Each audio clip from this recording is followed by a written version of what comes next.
ఇప్పుడు వాళ్ళు చెప్పేది ప్రధానంగా ఏందంటే, మేము అవునండి మేము 100 రోజులలో మేమేమైతే హామీలు ఇచ్చామో అవన్నీ నెరవేరుస్తాము.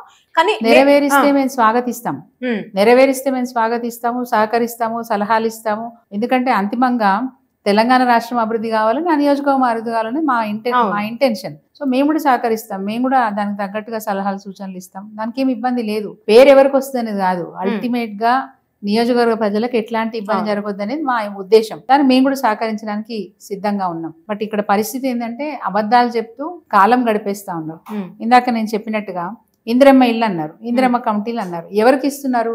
నిజమైన లబ్ధిదారులకు ఇస్తున్నారా నేను క్వశ్చన్ చేస్తాను. హ్మ్. ఇప్పటికీ కూడా పూరి గుడిసెలలో ఉన్న వాళ్ళకి ఇల్లు రాని పరిస్థితి, అవును. ఇల్లు మంజూరు కాని పరిస్థితి. ఇంకొక విషయం, కేసీఆర్ గారి డబుల్ బెడ్రూమ్ల మీద విమర్శలు చేసిన ప్రభుత్వాన్ని నేను ఒక మాట అడగదలుచుకున్నాను. ఆయన డబుల్ బెడ్రూమ్ ఇల్లు అందరికీ కట్టివ్వకపోవచ్చు, కొందరికే కట్టివ్వచ్చు, ఇంకా చేయాల్సినవి చాలా ఉండొచ్చు. కానీ మీరు చేస్తున్న పని ఏంది? ఇందిరమ్మ ఇండ్ల పేరు మీద మంజూరు చేస్తున్నారు. మీరు మంజూరు చేసేది పేదవాళ్ళకే కదా. పేదవాళ్ళకి మంజూరు చేస్తే వాళ్ళు పెట్టుబడి పెట్టి వాళ్ళు బేస్మెంట్ వేసుకున్న తర్వాత మీరు కొంత అమౌంట్ ఇస్తారు. ఈ బేస్మెంట్ వేసుకున్నాక వచ్చే అమౌంట్ పైరవీలు చేసుకోవాలి. ఆ బేస్మెంట్ డబ్బులు వచ్చిన తర్వాత మళ్ళీ వాళ్ళు లెంటల్ వరకు కన్స్ట్రక్షన్ చేసుకోవాలి. అప్పుడు కొన్ని డబ్బులు ఇస్తారు. ఆ తర్వాత రూఫ్ లెవెల్ వరకు అప్పుడు కొంత డబ్బులు ఇస్తారు. అంటే లబ్ధిదారుడు అప్పుల పాలయ్యే పరిస్థితి ఉంది. ఈ బిల్లు ఎప్పుడు వస్తుందో తెలియదు.